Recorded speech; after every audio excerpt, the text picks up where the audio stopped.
1 Samuel, chapitre 14. Jonathan à l'attaque d'un poste des Philistins. Il arriva qu'un jour, Jonathan, fils de Saül, dit au jeune homme qui portait ses armes, « Viens et passons jusqu'au poste des Philistins qui est là, de l'autre côté. » Il n'en dit rien à son père. Saül se tenait à l'extrémité de Gibéa, sous le grenadier qui est à Migron. Et le peuple qui était avec lui était d'environ 600 hommes. Aïa, fils d'Ahitoub, frère d'Ichabod, fils de Phinéas, fils d'Élie, sacrificateur de l'Éternel à Silo, portait l'éphod. Le peuple ne savait pas que Jonathan s'en était allé.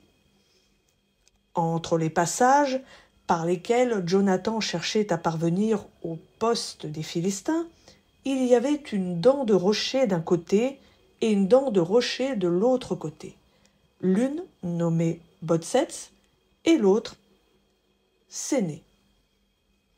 L'une de ces dents se dresse au nord vis-à-vis de Micmac et l'autre au sud vis-à-vis de Géba. Jonathan dit au jeune homme qui portait ses armes, « Viens et passons jusqu'au poste de ces incirconcis. Peut-être l'Éternel agira-t-il en notre faveur, car rien n'empêche l'Éternel de sauver au moyen d'un petit nombre comme d'un grand nombre. » Celui qui portait ses armes lui répondit, « Fais tout ce que tu as dans le cœur. N'hésite pas, me voici de cœur avec toi. » « Eh bien, dit Jonathan, passons jusqu'à ces hommes et montrons-nous à eux. S'ils nous disent « Arrêtez jusqu'à ce que nous prenions contact avec vous, nous resterons sur place et nous ne monterons pas vers eux. Mais s'ils disent « Montez vers nous, nous monterons, car l'Éternel les livre entre nos mains », c'est là ce qui nous servira de signe. »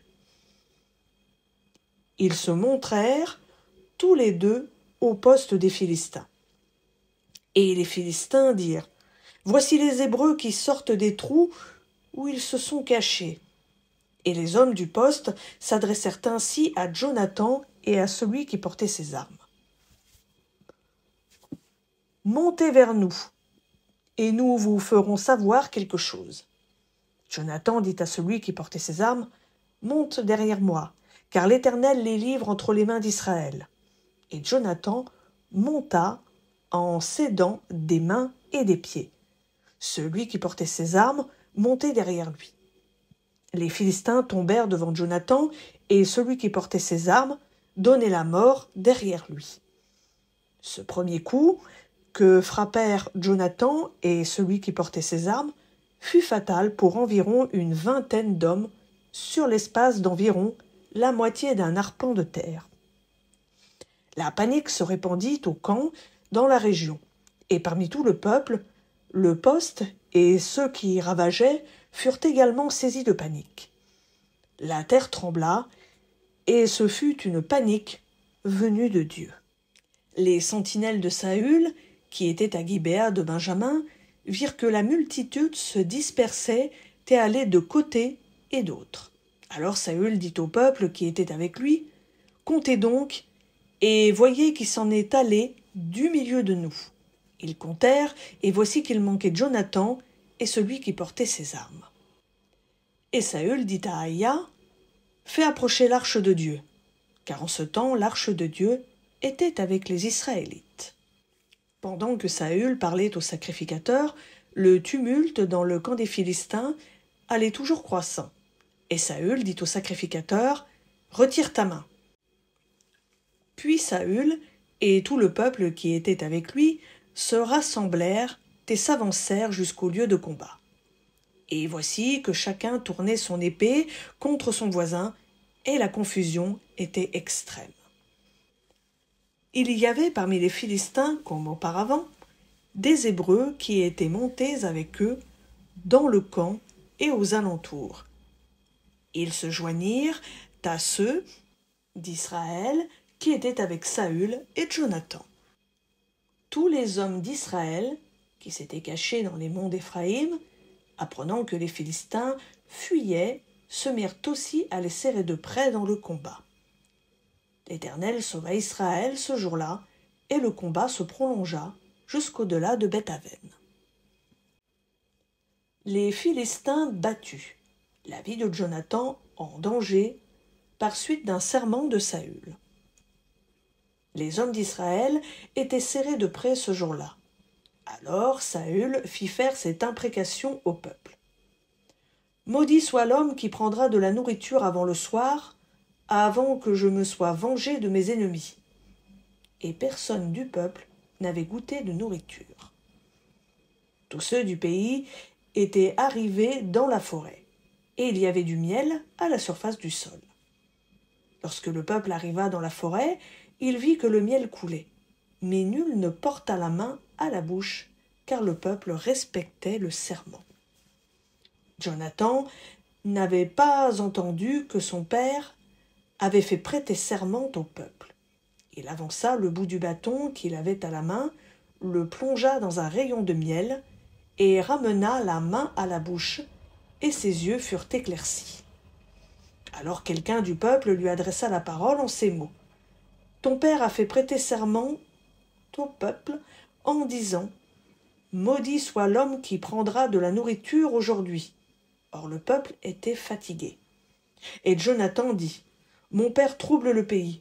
Voyez donc comme mes yeux se sont éclaircis parce que j'ai goûté un peu de ce miel. » Certes, si le peuple avait aujourd'hui mangé du butin qu'il a trouvé chez ses ennemis, la défaite des Philistins n'aurait-elle pas alors été plus grande?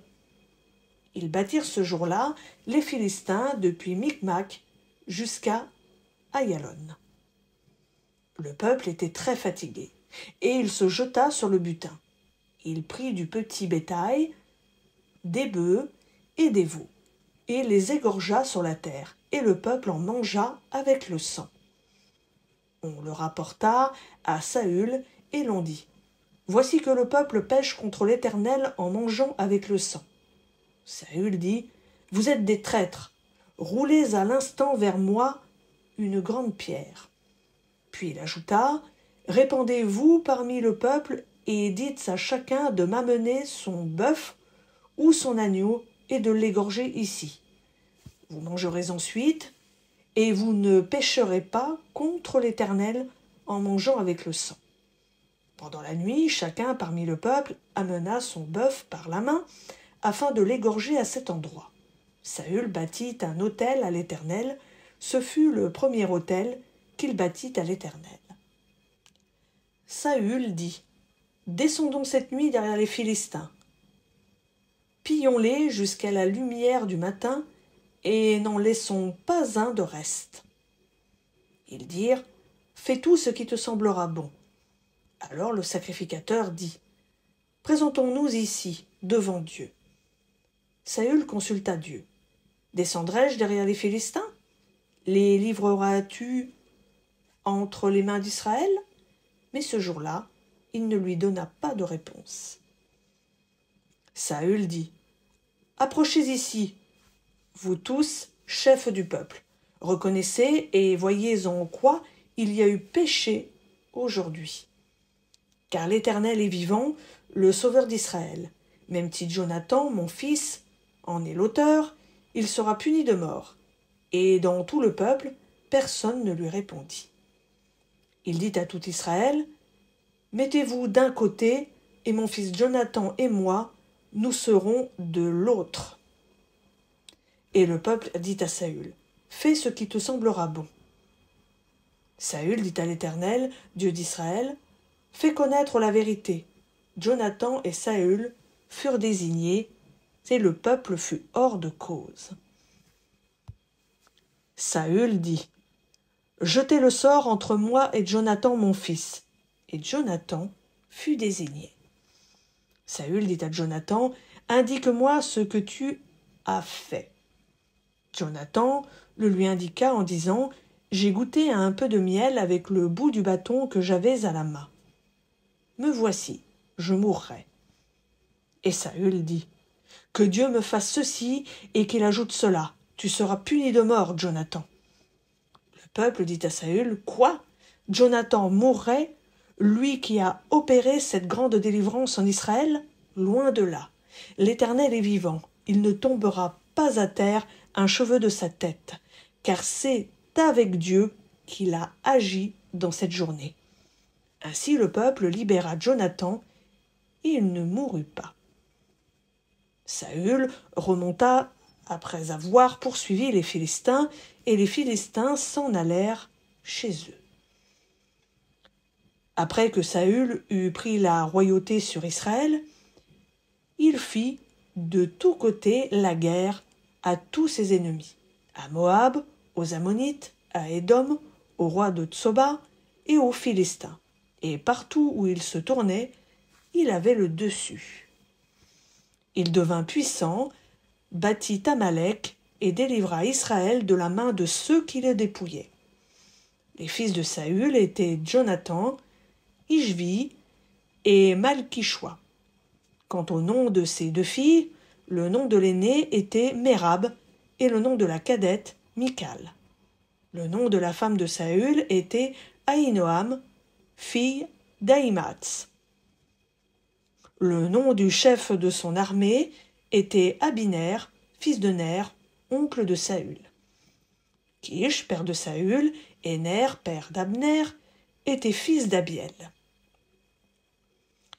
Il y eut une guerre acharnée contre les Philistins pendant toute la vie de Saül. Tout homme fort et tout vaillant homme que Saül remarquait, il se l'adjoignait.